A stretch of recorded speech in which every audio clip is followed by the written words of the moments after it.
Magandang araw po sa inyo lahat. Ako po si Banat Bay at ito na nga, pag-usapan na po natin ng mga mainit na issue sa lipunan. Pag-usapan po natin itong sinasabing bobo daw ni VP Sara Duterte. Kung talaga bang bobo? Hindi, kasi alam nyo mga kababayan, ipapakita ko sa inyo kung paano po hindi maintindihan at kung paano po talagang litong-lito si Madam Claire at ang Malacanang sa mga pahayag ni VP Sara Duterte, pero tayo naintindihan natin. Yun ang hindi ko magets Kung tayong mga Pilipino, taong bayan, ay naiintindihan ang sinasabi ni VP Sara Duterte, bakit sila hindi? Alam mo kasi may mga tao na kahit anong paliwanag mo, ayaw intindihin. Di ba? Mga ganyan lalo na yung mga jowa ninyong mga siraang ulo, yung may mga saltek. Naka po, ganyan talaga. Kahit anong paliwanag mo, talagang hindi niya iintindihin kasi ang importante, ikaw ang mali. Tama, mali. Di ba? Yung mga asawa ninyong, ewan ko.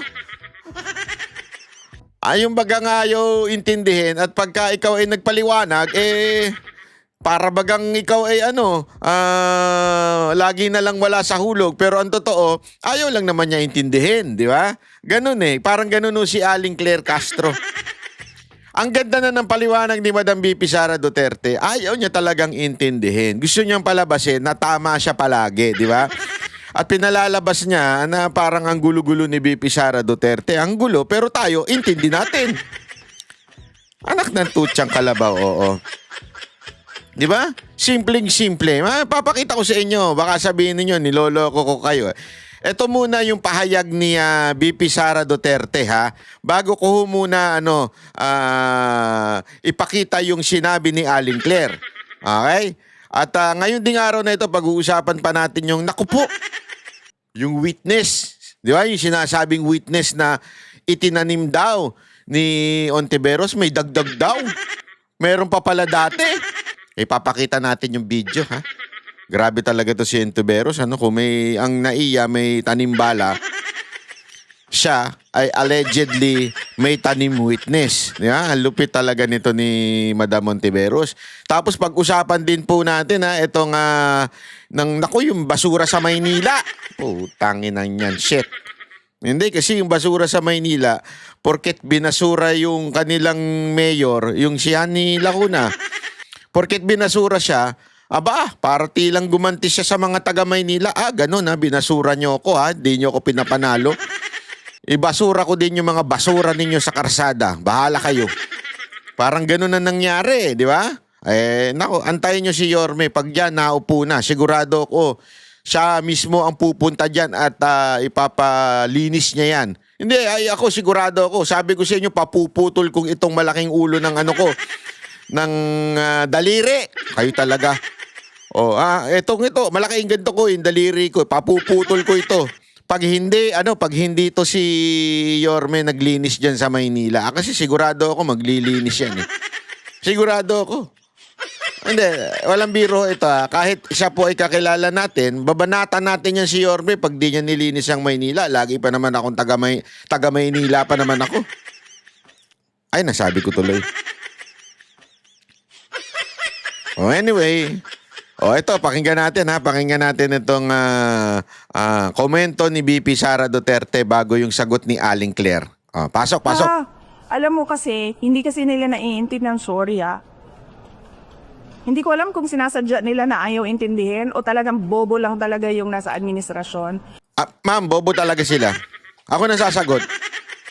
I am a witness to that stupidity. Hindi, totoo. Yun na nga lang, di ba, tayo umatin ng debate. Hinahanapan tayo ng proof on my own opinion. My own opinion is a conclusion from a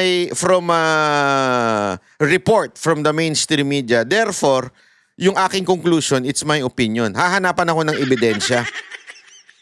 Ebidensya dun sa aking conclusion. Nag-react ako doon sa balita. Yun na yung pinaka-ebidensya, yung balita na mismo. Nag-react ako ng aking opinion. Ngayon, My opinion is not a fact. It's an opinion. Meaning, I could be wrong. Kasi yung opinion, pwedeng iba rin ang opinion mo doon sa balita. Yeah? Marami tayong kanya-kanyang opinion. Halimbawa, meron tayong nakitang magnanakaw. Oh, itong magnanakaw na ito, hipak na hipak yung muka. Oh, ang conclusion ko, opinion ko ay kaya nagnakaw yan kasi baka gagamitin niya sa pambili ng droga, di ba?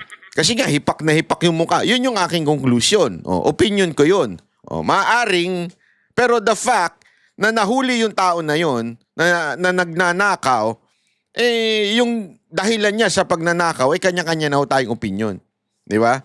Maaring mali yun, pero opinion yun. Hindi mo masasabing news yun o facts. Doon pa lang, hindi na nila naintindihan eh. Hindi, di ba nung umatin tayo ng debate, doon pa lang, hindi na nila maintindihan na ang opinion, hindi naman ibig sabihin nun, fact na yun. Kasi may opinion naman siya eh. Kaya siguro nagnakaw yan kasi yung kanyang pamilya may problema. Maaring ganun ang opinion niya. Kanya-kanya pong opinion yun. Siyempre, mahina nga po. Sa madaling salita, Madam VP Sara Duterte, bobo. Gago! I'd like to lean doon sa latter kasi sa lahat ng mga desisyon nila lately, Mukhang nanggigil si Madam doon ah. ay alam mo, sa totoo lang talaga nahihiya ako as a Filipino ba na nanonood yung ibang bansa sa atin and ganito yung estado ng this is the state of the nation. So nilalagay namin doon personal to differentiate it from official. Kasi pag personal, hindi ako gumagamit ng pera ng bayan. Pag Importante kasi yan eh. Yan ang pinaka-importante. Pag personal, walang ginagamit na pera ng taong bayan. Okay? Ito ang issue dito. Iba yung label. Pag sinabi mong personal at saka official, sa personal, walang ginagamit na pera ng taong bayan. Pag official, may ginagamit na pera ng taong bayan. official, gumagamit ako ng pera ng bayan. Yan muna yung ating base fact. Hindi ibig sabihin na personal na lakad yan Ito naman yung pangalawang fact. ay holiday o pamamasyal yan. Hindi porket personal ay namamasyal o nagbabakasyon. Kasi that was the statement of Malacanang before. Personal naman, nababakasyon yan. Namamasyal yan. Hindi ho. Pwede naman personal kasi may iba kang agenda doon at ayaw mo nang sabihin. Kaya nga personal. Tanga-tanga kasi. Kaya nga personal ayaw mo nang sabihin eh. Pero, ang importante doon, hindi mo ginagamit ang pera ng taong bayan. Pero hindi ibig sabihin ng personal na yun, for whatever reason it is, hindi ibig sabihin nagbabakasyon o namamasyal. Kinungklud kasi nila na, personal yan, nagbabakasyon yan, namamasyal lang yan. Hindi, personal, may sarili siyang plano na ginagawa. At this time, hindi ho yung bakasyon. Naintindihan nyo? Maraming personal matter sa buhay, sa opisina. Di ba? Meron kang kunwari, ikaw ay isang ahente ng bisikleta. Halimbawa lang, nag-i-import ka ng mga bisikleta sa bike or e-bike sa Pilipinas. 'Di ba? Pupunta ka ng ibang bansa. Kung official, yung kampanya mo ang magpapadala sa iyo doon. Pumunta ka dito sa bansa na to, bumili ka ng bike, dalhin mo sa Pilipinas para inegosyo natin. Kumpanya sa'yo, nagbayad. So that's an official from your company. Okay? Pero ikaw, halimbawa, personal mo, sandali, magpupunta ako ng Japan. Halimbawa, pupunta ka ng Japan. At may gusto kang mga tingnang bisikleta na maaari mong gamitin at inegosyo in the future. Okay? Pero not necessarily, kaya ka pumunta lang ng Japan is para magbakasyon lang. Hindi yun. Meron ka talagang purpose pa. Siguro titingin ka ng mga ibang panggamit para sa bisikleta o accessories. Kaya lang, since wala namang official na function o official na event para atinan mo at padala ka ng kumpanya mo, ginawa mo na lang siyang private. Akin na lang to. Personal ko na lang ito. Di ba? Hindi ko na ito gagamitin ang pera ng kumpanya. Akin na lang to. Kaya lang kasi meron akong mga gustong i-research doon. May mga gusto akong tingnan doon na in the future maaari kong gamitin. Yun yung sinasabi ni VP Sara Duterte. For whatever reason, it is not a vacation. And second, it is not an expense sa kanyang kumpanya o sa kanyang opisina o sa kanyang gobyerno. Ibig sabihin, wala siyang perang ginagamit mula sa atin. So, Tandaan ninyo kung bakit may ganito dito, may ganitong issue dito. Kasi nga, ito yung pambara ni Aling Claire nung nagpunta sa Japan si PBBM nang hindi ini-inform ang media ni hindi niya alam. So, nung tinanong siya doon, sinegue niya dito sa issue naman ni VP Sara Duterte. Yeah? O, sasabihin na naman ng iba, may nagtanong na media, alam na namin yung palusot na yan. May triggering media dyan eh. O, pag kasi tinanong nung taga Net25 yung sa Japan o nung taga si GMA, si Iban. Kasi si Iban medyo ganun din eh. O, yung iba, halata naman eh. Pero si Iban at saka yung si Net25, mukhang objective magtanong, di ba? So parang meron silang naka-ready na pag may nagtanong tungkol dito pag medyo sabit na tanong, lagi ninyo i-connect kay VP Sara Duterte para medyo malihis yung usapan. yun yung ibig sabihin ng personal. Walang ginamit na pera ng gobyerno sa lakad na ito. Pero nagtatrabaho pa rin ako. Yun. Sa Alam mo kung bakit? Sa tingin ko ito rason eh. Nagtatrabaho pa rin siya. Pero bakit hindi niya ginamit yung pera ng taong bayan o pera ng opisina? Ayaw niya nang mapuna doon sa trabaho niya. Mamaya, gagawan ngayon ng dahilan ni Claire Castro. Gagawan niya ng issue. Tingni. official, ginamit namin ang pera ng gobyerno para sa lakad na ito, para sa trabaho namin sa Office of the Vice President. Yun. Hindi ibig sabihin na personal ay namamasyal. And so, yes, nagpapasalamat kami sa Filipino community ng Australia and nagpapasalamat kami sa Australian Police sa kanilang pagtulong-tulong para mabuo yung Free Duterte Now rally doon sa Melbourne. Hello, magandang talaga state relation. Yung mga bansang pinupuntahan mo, ito po yung dalawang bansa. Really admiration. Kung hindi sila bobo, maiintindihan nila yung ginagawa ko eh. Bobo kasi sila eh, kaya Ayun! Ako, madam, hindi bobo. Naintindihan ko kung ba't kayo nasa Australia. Naintindihan ko. Yung mga Duterte supporter, naintindihan din nila eh.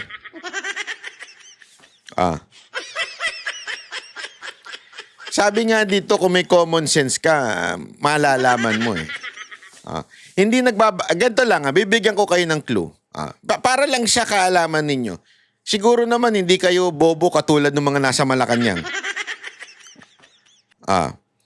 May mga bansa na maaring puntahan o pumayag, di umano, na si Pangulong Duterte ay doon i-release o i-house arrest o whatsoever ang tawag dyan. Kasama dyan ay ang Australia.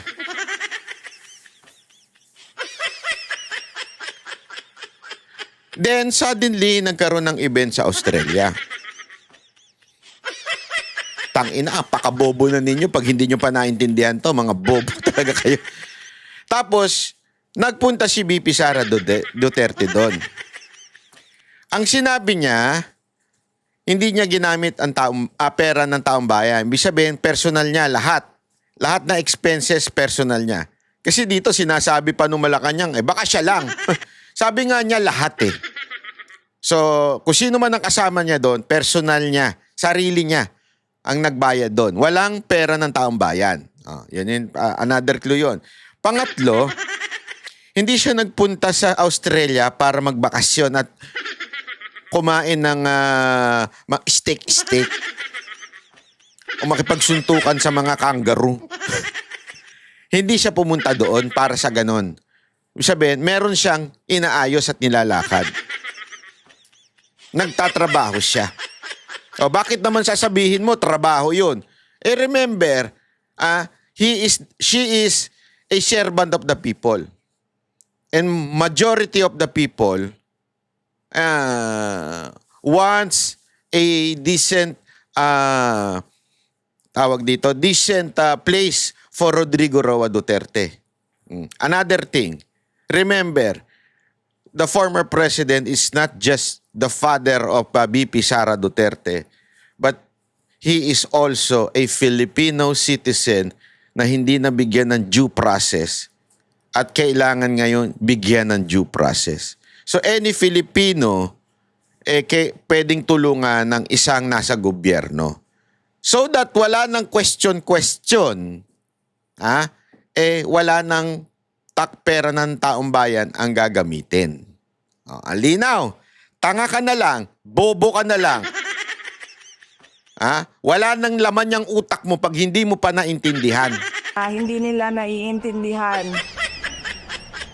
Napapatawa na nga si BP Umupo Sara. sila.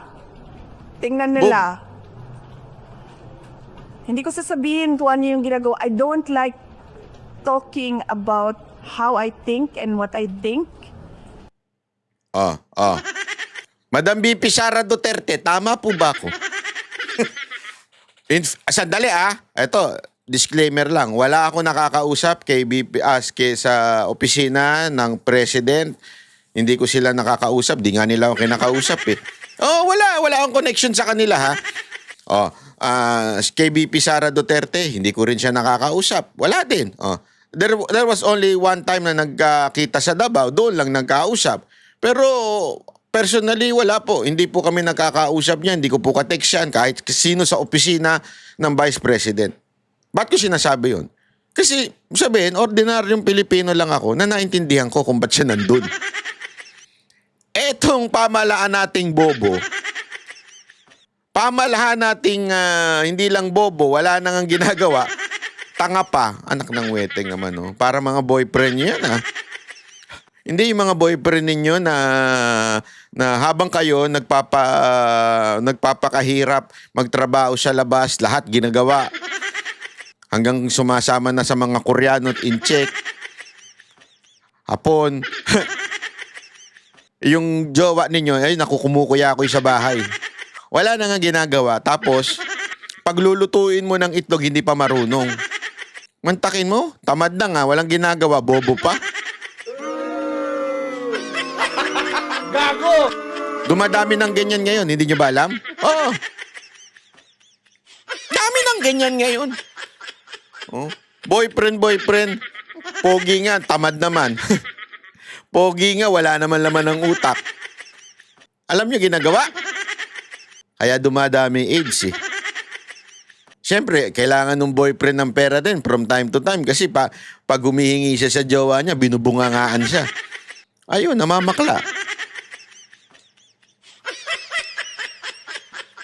Hindi naman lahat Ikaw naman banat bay. Hindi naman po lahat.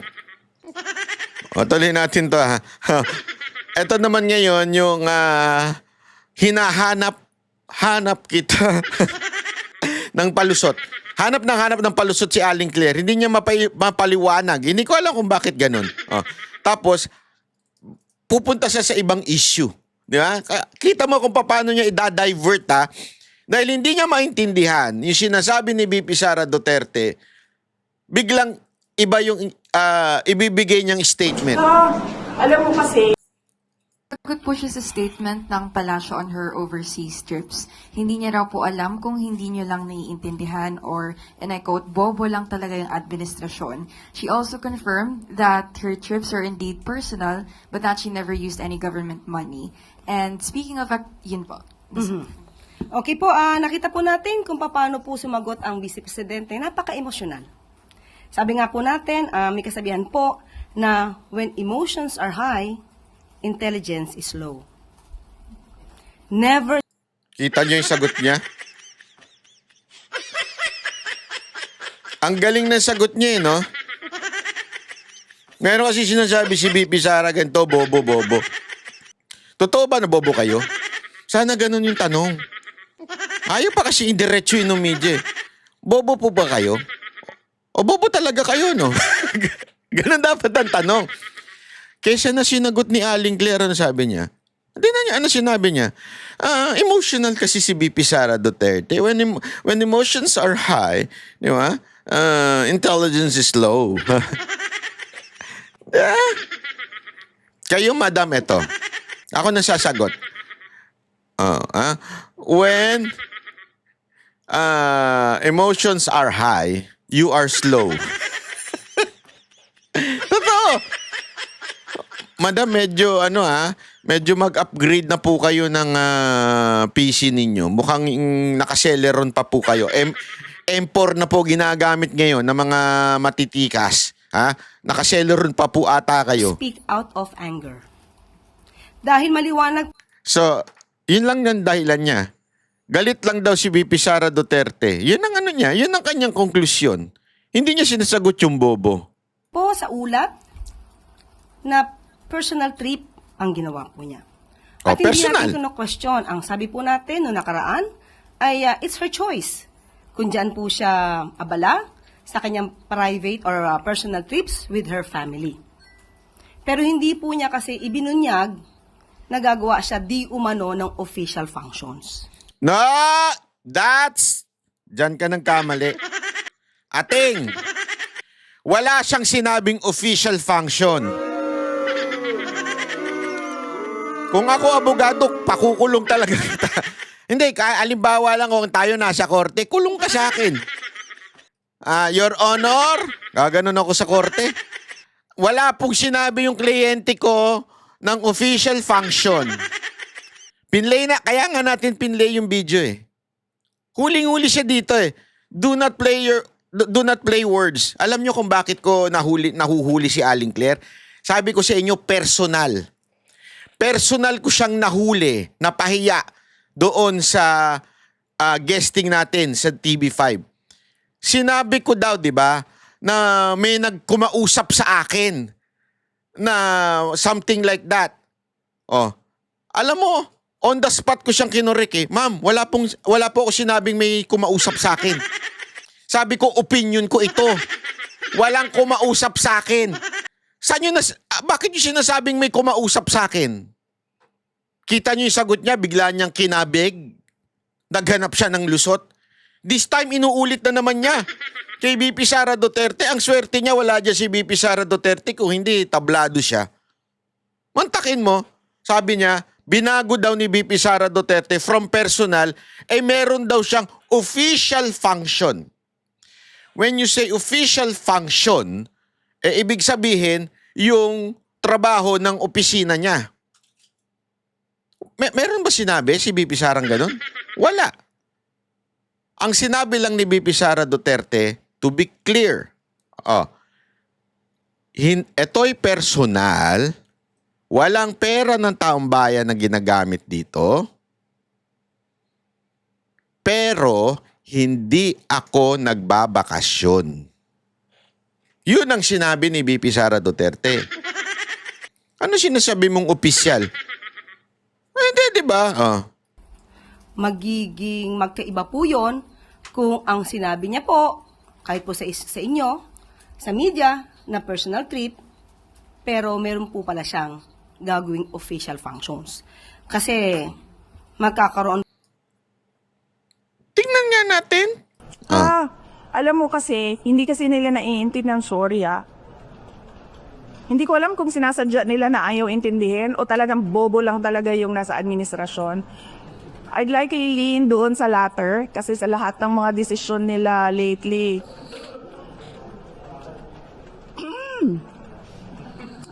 Ay, alam mo, sa totoo lang talaga, nahihiya ako as a Filipino ba na nanonood yung ibang bansa sa atin and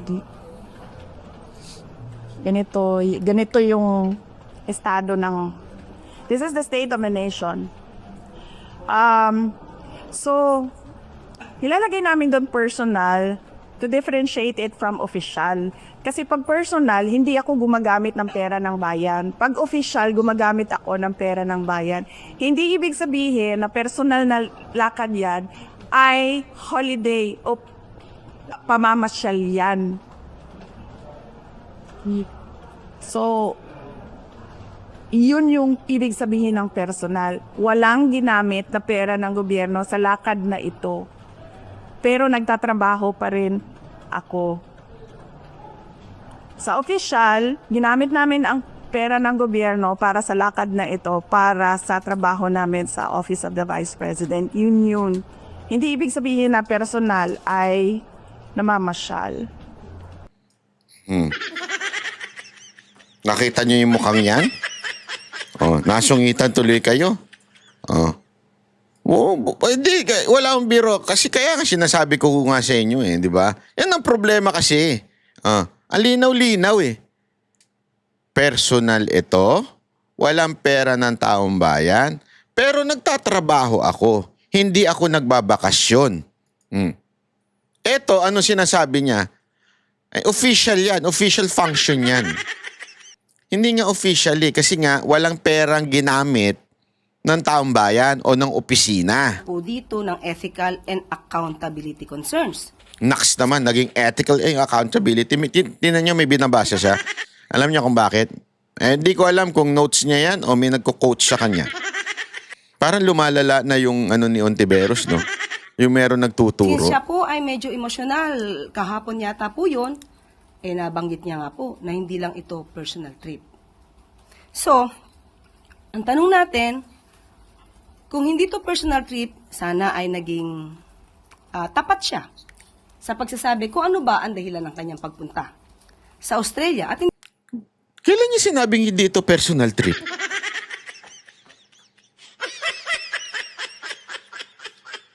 To si Aling Claire, talagang halatang halata no? Sorry pero grabe sagad sa buto yung ano nyo yung pagbabago nyo ng mga salita ni VP Sara Duterte. Official function, saan nyo nakuha yun? Ngayon sinasabi nyo naman, hindi ito personal trip. Saan nyo nakuha yun? Kakasabi niya pa ulit-ulit Personal niya kasi hindi gumamit ng pera ng taong bayan. hindi naman ito tutulan ng administrasyon. At ginamit niya ang OVP Facebook. Ito ay parte ng gobyerno, pero pang personal trip. May gastos po ba sa pag-post? Yun yung totoo. May gastos po ba sa pag-post? Nagbabayad po ba? Nakakita po ba kayo in-sponsored po yan? At kung sakaling sponsored, alam niyo po ba kung kanino galing yung pera? Kung personal money. Pero hindi wala pong ganun. Hindi ko alam So, Pati Facebook page, pinakikialaman nito. magkakaroon po talaga ng confusion, conflict of interest. Hindi, ikaw lang ang confused. Walang iba. Ikaw lang. At ngayon, na inamin niya, sinabi niya na siya yung nagtatrabaho, bilang vice-presidente, lumabas siya ng bansa, kailangan na po siyang mag-ulat sa bayan. Ano ang ginawa niya sa Australia?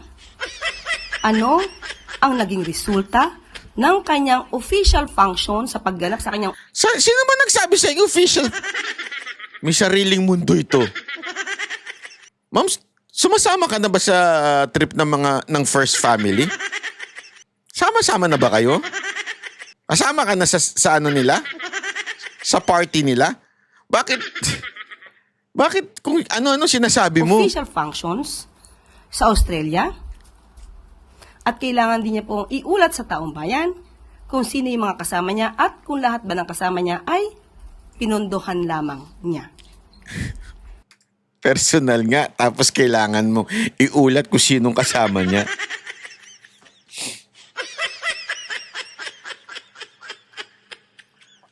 Ay nako, ito si Madam Claire.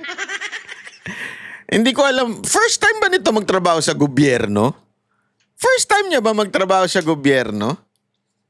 Hindi kasi pag ikaw, eto alam ko po yan kasi nung panahon nga na nasa opisina si Mocha noon, humihingi yan ng travel authority. Di ba? Ngayon, i-indicate mo doon, ito ba ay personal mo at kung official mo, ano ang purpose doon, may budget ba manggagaling sa opisina mo, nakasulat yan lahat doon. Okay? Eto kahit official. Kahit official function, pinadala siya mismo ng opisina, hindi naman obligado na sabihin kung sinong kasama mo. Unless yung kasama mo ay another official, siya ang magpapaalam para sa sarili niya. Hindi mo ipapaalam yun at kasama ko si ganito Wala kang pakialam doon. Siya ang magpapaalam ngayon. 'Di ba? Unless nga nasa loob mismo ng opisina mo 'yun, under mo, kasama mo ito. How much more? Halimbawa, how much more kung ito ay personal na lakad? Ibig sabihin, walang pera ng taong bayan. So you cannot question anyone kung sino ang kasama ni VP Sara Duterte. Ganun din. Halimbawa lang, sabihin na natin, okay? Sabihin na natin na meron siyang kasama at yung mga kasama niya, official function. Ano na natin, i-assume na natin yung kahibangan ni Madam Claire. Ang dapat na sinisita nyo, hindi si VP Sara Duterte, yung mga kasama na official din. Assuming meron assuming meron. Ibig sabihin, ang may kasalanan yung tao, hindi si VP Sara Duterte. Pero wala nga. Yung kanyang lakad niya, personal lahat. Mga kasama niya, personal din. So wala. Sasabihin, badat ba? Paano yung security? Paano yung, halimbawa lang yung mga pulis na naka-assign? Madam, wala na po kayong pakialam doon. Yung mga pulis na yon, kung sino man naka-assign sa kanya, magpapaalam yun dun sa unit nila. At dun sa unit nila, sasabihin din nila, kasi lahat siya may travel authority. Hindi ko alam kung functioning police or AFP yan, magpapaalam yan sa kanilang commander. At ilalagay nila doon, is it personal na lakad or official lakad. Tapos tatlagay din doon sino magbabayad nung mga ticket. Alam nyo naman yan para namang hindi kayo nasa gobyerno, madam. Alam mo, ito lang suggestion ko sa iyo Mr. BBM. Pwede bang isama mo itong babaeng to? Kasi walang kaalam-alam sa nagaganap sa loob ng gobyerno. Pwede mo bang isama ito nang maintindihan niya kung ano yung personal at official function? Kasi po, naging official functions ang sabi niya. Talagang kailangan niya na pong magulat.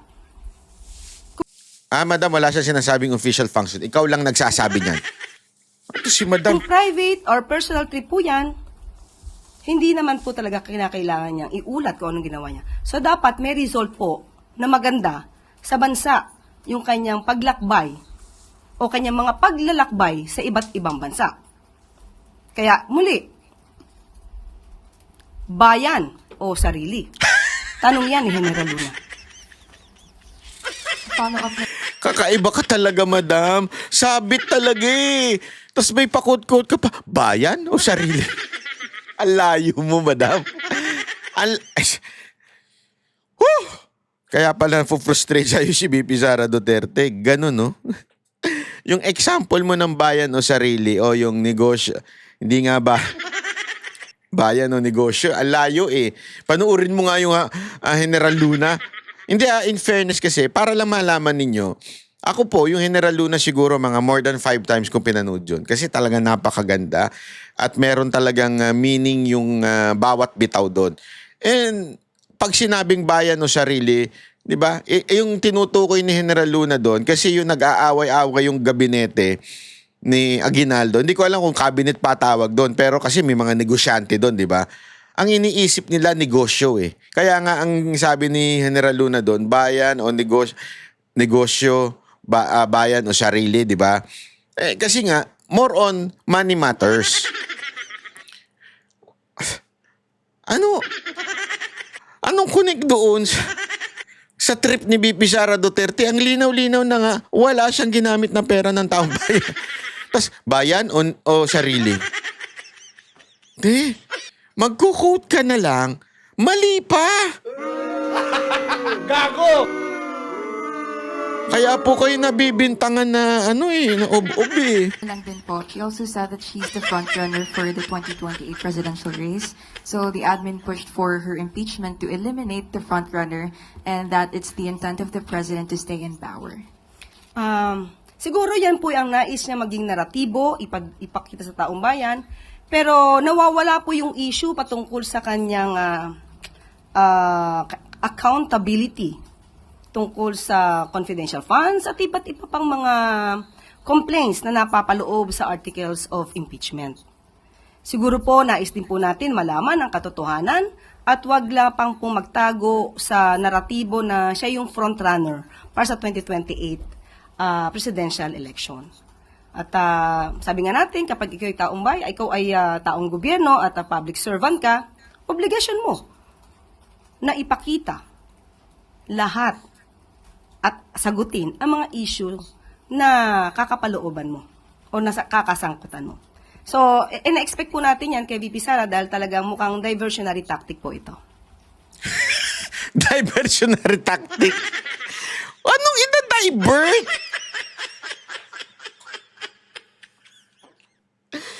Oh my gali, sumakit ang ulo ko sa'yo. Sumakit ang ulo ko sa'yo. Akala ko pinaka na si Attorney Kabutas eh.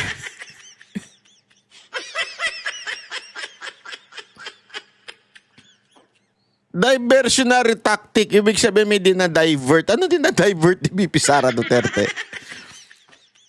By going there, anong dinadivert niya? Impeachment?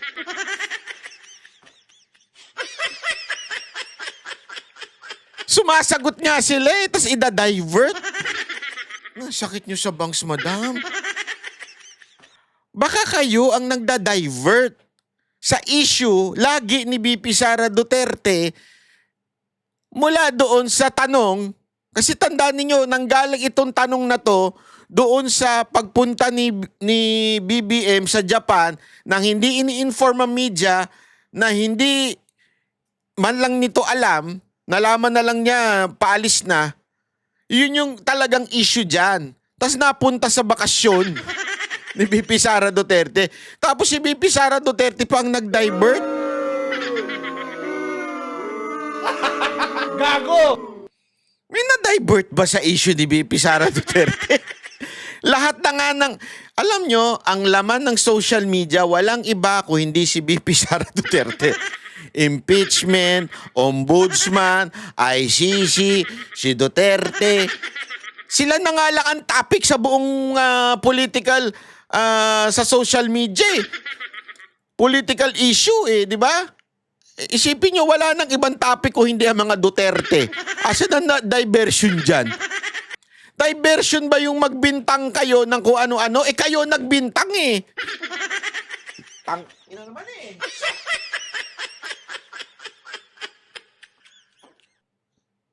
Gets nyo? Kayo ang nagbibintang. Kayo ang nagsasabing nagbabakasyon. Kayo ang nagsasabing, official function na ngayon. Kayo ang nag-a-accuse. Tapos si BP Sara Duterte ang nagda-divert. Ewan ko. Siguro maganda maging spokesperson ka ni Leni Robredo. Gago! Thank you po. Thank you, Ivy. Follow-up question, Alvin Baltasar, Radyo Pilipinas. Radyo Pilipinas, under government. Yusek, doon sa travel pa rin ni BP Sara, may kung, kasi ang alam natin, whether official or personal travel, kinakailangan mayroong mag-issue ng travel order. Sino ba ang nag-issue ng travel order? Humingi po siya sa Office of the President at siya naman po ay napayagan.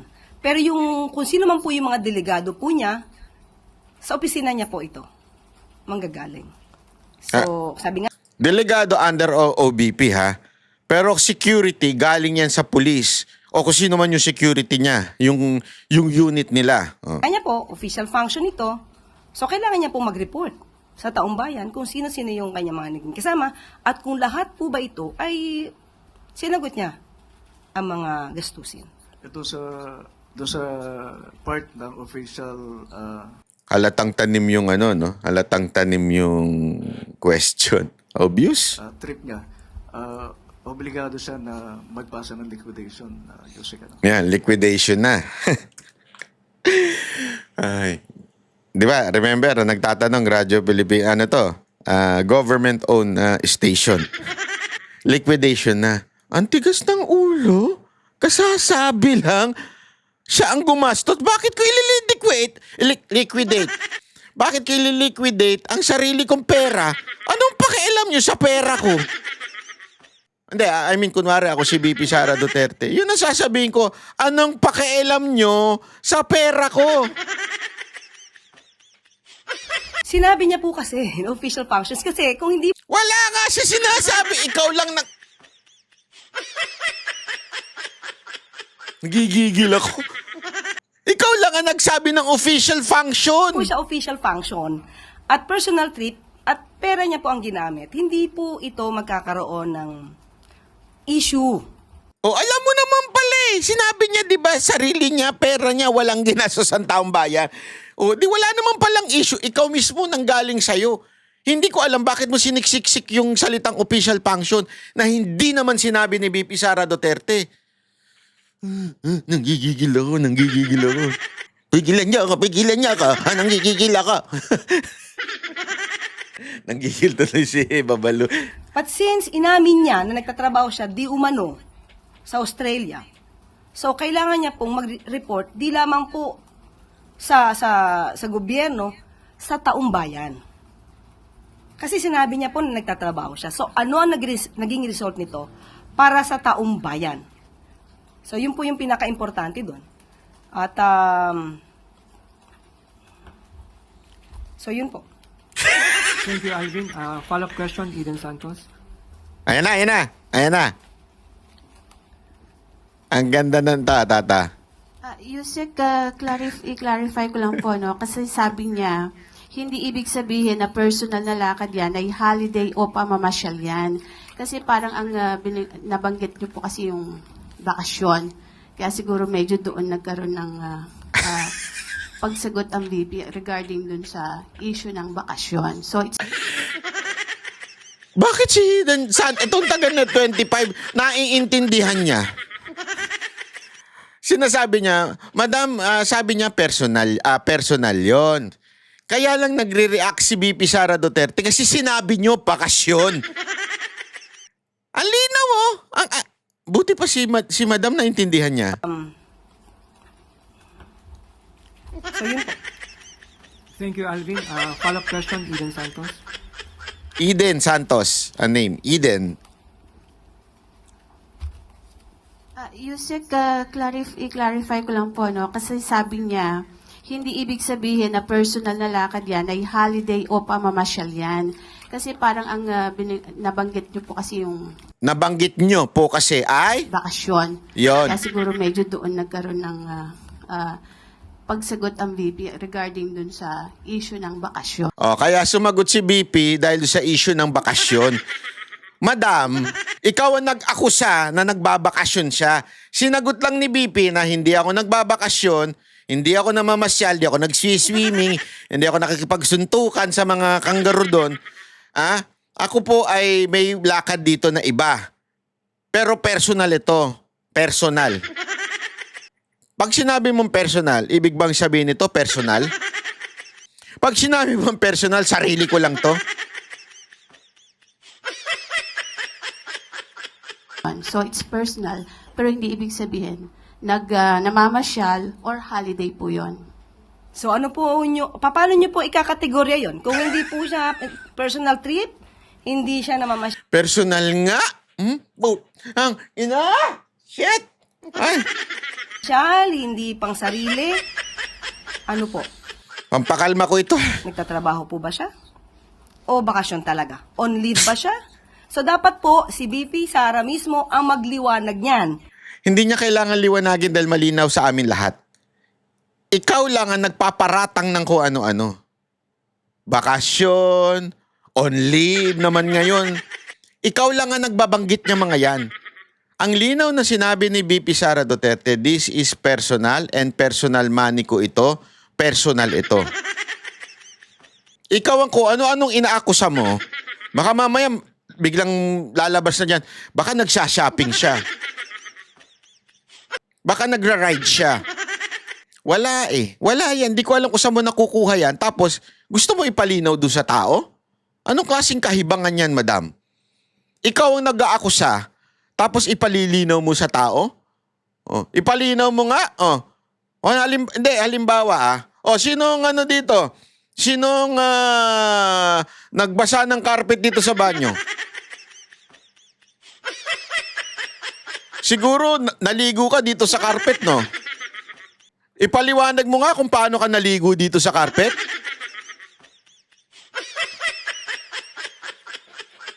Sandali. Ikaw ang nagsabi na naligo ko dun sa carpet, tapos ipapaliwanag ko kung paano ako naligo sa carpet? Inassume mo na kagad na porket may basa, inassume mo na kagad na naligo ako sa carpet. Tapos, gusto mong paliwanag ko kung paano ako nakapaligo sa carpet. Ikaw nagsabi niyan eh. Oh, ganun din yun.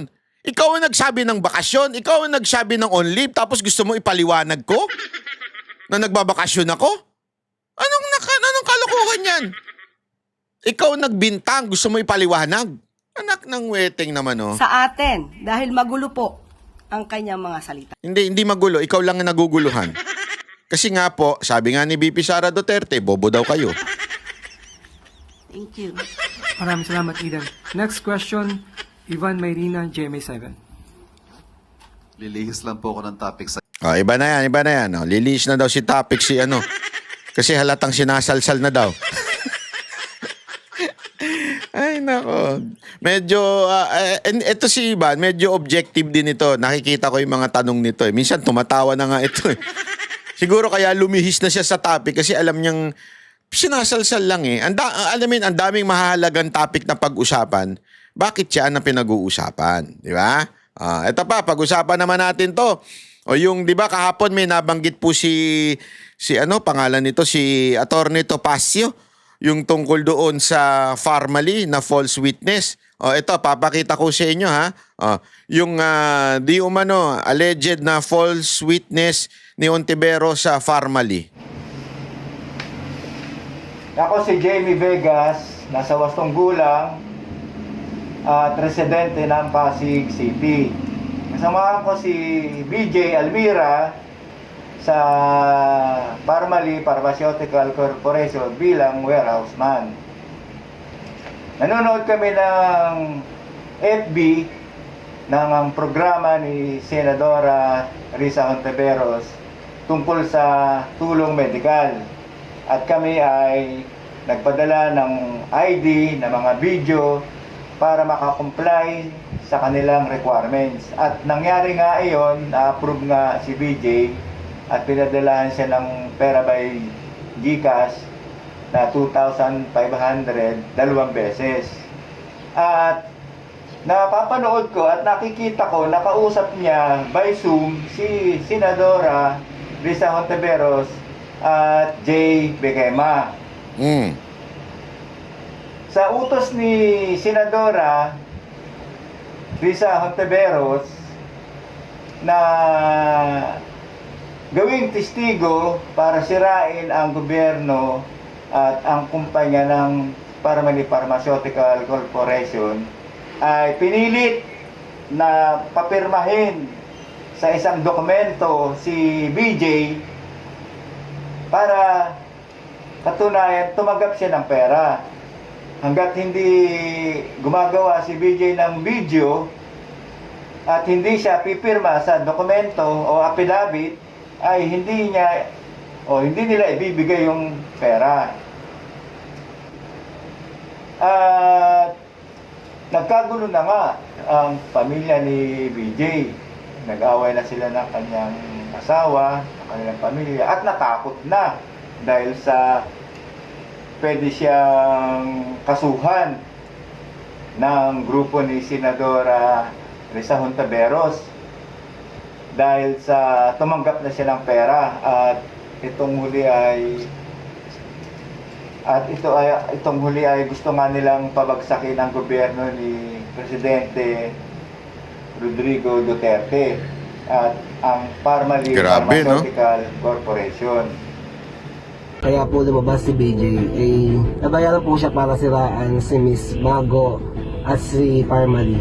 Ang alam ko po nag-offer ng pera kay BJ ay si Attorney JB Kema, abogado po ni Miss Hontiveros.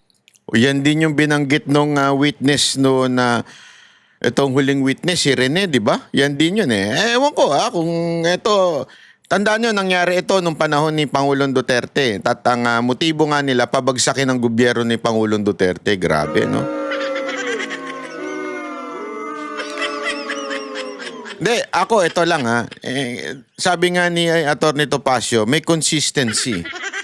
O may pattern, di ba? Yun yung word na ginamit niya. May pattern. Same people, same tao nag-aasikaso. Ito din yung nag-aasikaso. Di umano, allegedly. Ito rin daw na nag-aasikaso sa kanila at nang bibigay ng pera na nasa opisina ni, abogado mismo ni Senator Hontiveros. Ito ba yung bumubulong-bulong din? Yung nasa gilid? Di ako ito din ba yun? Abay, parang siya pala ang nagpapatakbo kay Hontiveros kung totoo ito, ha? Kasi siya na nga yung bumubulong-bulong eh. Tapos siya pa, nako, totoo kaya ito? At ang alam ko po nagbigay ng mismong pera kay BJ ay yung main driver ni Miss Bekema. Yung po mismo ako nagtatrabaho sa warehouse at alam ko po yung ginagawa namin ay tama at wala pong nangyayaring anomalya. Sana inisip mo lahat ng sinabi mo na paninira, pinagpalit mo yung pakikisama ng lahat sa'yo, siniraan mo si Miss Mago, sinira mo yung tiwala sa'yo ni Parmalee, para sa halagang magkano, sinira mo lahat, para lang sa malit na halaga. Nagpakasinaw ka sa pera, sana magsabi ka ng totoo. Kaya po namin patunayan dahil sa loob po ng production na wala pong ganun. Grabe, no? So, ayan, no, pinakita lang natin. Kasi, papasinungalingan natin dapat si Topacio. Baka hindi totoo yung sinasabi ni Atty. Topacio, eh. Eto, pinakita ngayon natin yung witness na sinasabi ni Atty. Topacio na binayaran din.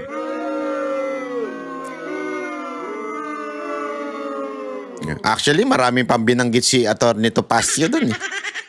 Di ba?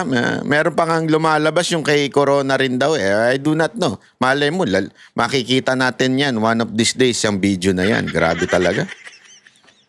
Hindi, ito pansinin ninyo tama yung obserbasyon ng ibang vlogger. Hindi dinideny ni Hontiveros na yung taong nagsalita ay si Rene. Pansinin nyo wala siyang denial. Basta sinasabi lang niya, hindi, magsasampa kami ng kaso. Magsasampa kami ng kaso o mag-aano kami. Hindi niya sinagot yung mga aligasyon doon. Kasi kung ikaw, hindi totoo yung sinasabi sa'yo, sagutin mo na lang yung aligasyon. Ito, point by point. Ano sinasabi mong ganito? Wala akong ganito. Hindi ito. Ganito, ito. Diba? Hindi yung, sampahan kita kaso. Sampahan kita kaso. Sana naman lang, sinabi niya, hindi naman yan si Rene. Ibang tao yan. Hindi rin niya sinabi. So, di para mo na rin sinasabing, talagang siya yun. Sasampang kita ngayon ng kaso. Di ba? Hindi natin alam anong mangyayari sa mga susunod na araw. Ito, panoorin nyo ito, Halos 100 truck ng basura ang nakuha mula sa mga kalsada sa Maynila sa loob lang ng isang araw. Yan ang pangakong susolusyonan ni incoming Manila Mayor Isko Moreno. Nasa frontline ng balitang yan, si Ian Suyu. Sa kuha ni incoming Manila Mayor Isko Moreno, tambak ng basura ang tumambad sa kahabaan ng Mel Lopez Boulevard sa Tondo, Maynila. Halos masakop nito ang kalsada. Walang madaanan ng mga sasakyan. Samot-saring plastik, kahoy at halo-halo na ang mga nabubulok at di nabubulok. Pinuntahan din yan ng News 5. Bukod sa kahabaan ng Mel Lopez Grabe, oh. nagkalat din ng basura sa magkakahiwalay na lugar sa Maynila. Gaya na lang sa Kapulong at Dagupan Street. Ilang araw na ang problema ng mga residente dito sa Dagupan Street yung tambak ng basura sa kanilang lugar. Bagamat Grabe. kahapon daw may mga kolektor na dumating na at kinuha yung ilang mga basura dito, kitang-kita naman na may mga natitira pa at ang pangamba nila, baka makaapekto yan sa kanilang kalusugan pati na rin sa kanilang hanap buhay, kagaya na lamang ng mga kainan malapit dito. Ang lugawan ni Rene, apektado dahil sa harap mismo nila na iwan ang tambak ng basura. Nung nakarang araw, 3 araw nakastock yung basura, bago nakuha eh. O ito, bago lang yan. Maho talaga. Sana makuha ng basura yan araw-araw para malinis yung palagi yung kalsada. Apekto sa sa aming panininda eh. Ganyan din ang sitwasyon sa kahabaan ng De La Fuente Street sa Sampaloc. 3 araw hanggang 1 linggo raw bago makolekta ang mga basura sa Maynila. Kaya hindi na nakapagtataka kung pati ang campaign posters noong nakaraang eleksyon ay kasama rin sa nagkalat dito. Bukod sa kalusugan, pangamba pa ng mga residente na baka matagalan pa bago ma-dispose ang mga basura lalo't tag-ulan na. Bahain pa na. Mantakin mo ha, pag yan biglang nag-ulan, nagbaha. Ay nako, baka sasabihin nyo, ba't walang ginagawa si Yorme? Hindi pa po si Yorme, ang mayor ng Maynila. Nanalo pa lang po siya.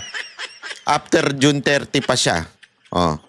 Ito talaga, di ba yung sinasabing issue na kay Hani Lacuna? Itong kinatalo ni Hani Lacuna eh. O kaya nga siguro nung natalo siya, ganun. Ganun ha. Hindi ko nakukunin yan.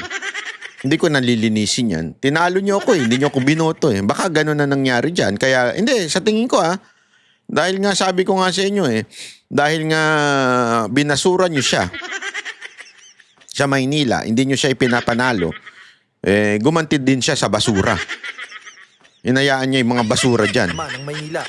Nagsagawa naman ng paghahakot ng basura ang MMDA. Sinalumunan nila ang dapat sanay tungkulin ng Manila LGU. Nagkaproblema raw kasi ang Maynila sa kontraktor ng basura. Sa isang araw, umabot sa 78 truck ng basura ang nahahakot. Giit ni Manila Mayor-elect Isko Moreno, ito agad ang bibigyang pansin niya sa unang araw ng kanyang pagbabalik. Sinusubukan ng News 5 na kunan ng pahayag ang kampo ni outgoing Manila Mayor Hani Lacuna, pero wala pa rin siyang sagot. Nagbabalita mula sa frontline. Ayan no? Oh. May pangako. Sabi nga ni Yorme, ang laway niya, di nabebenta. Tingnan natin.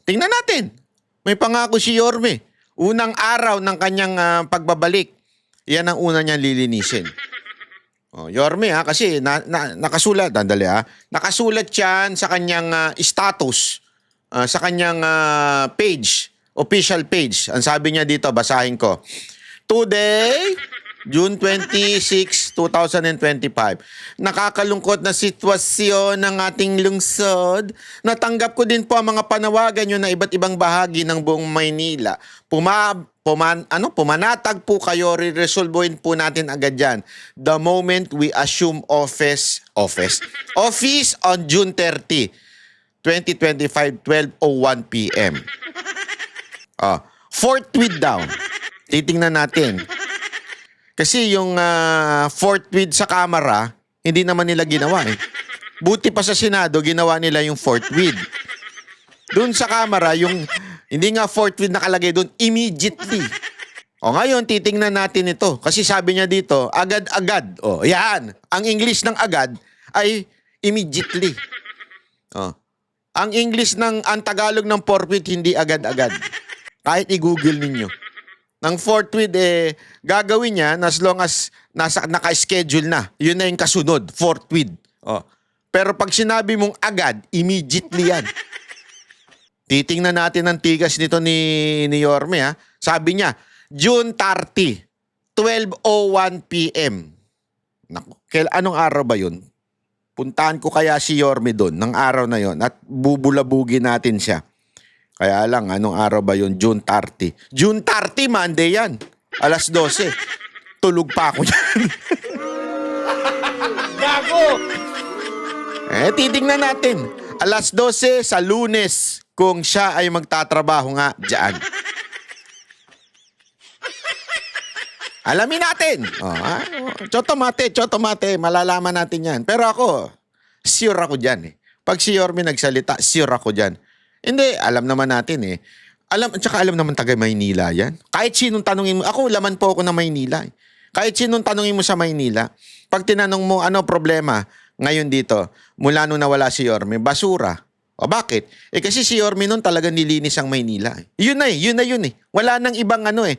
Oo, may mga iba pa siyang, marami pa siyang ginawa. Pero ito talaga yung pinaka, yung tatak niya eh. Pag sinabi mong Yorme, nilinis ang Maynila. Diba? Kasi naman, kahit sa personal niyang hygiene, makikita mo naman, napakalinis nung tao na yun eh. Ang pugi-pugi. Hindi, ang pugi-pugi. Talaga na Yorme, pugi-pugi nun. Oh, di ba? Kaya bagay sa kanyang personality. Malinis na tao. Mukhang mabango. Meron kasi yung yung mukhang mabaho. Tanong nyo kay Jay Guevara. Yung kahit naman naligo, mukha pa rin mabaho. Hayop ka ba, Nadbay? Gago! Huwag yung itatag si Jay Guevara na sinabi ko yun, ha? Oh, may ganun eh. Meron naman yung kahit walang ligo, mukhang mabango pa rin. Ganun tao eh. Ay, wala sa kulay yan ha. Hindi porket maitim ha. May mga maitim naman na mukha pa rin mabango eh. Parang katulad ko, ganun. Biro lang. Anyway, yan po. Sigurado po tayo ha. Abangan ninyo. Sigurado ko tatrabauhin ni Yorme ito. Kasi pag hindi niya tinrabaho ito, kahit kakilala natin yan, naku, pupunahin natin, ikikriticize natin yan. Pero hula ko, niya yan, aayusin niya yan agad-agad. Ha? Okay, maraming salamat po. Kita-kita uli tayo sa susunod na video. Yan ang Banateros, boses ng ordinaryo Pilipino. Banateros ay walang makakaawan.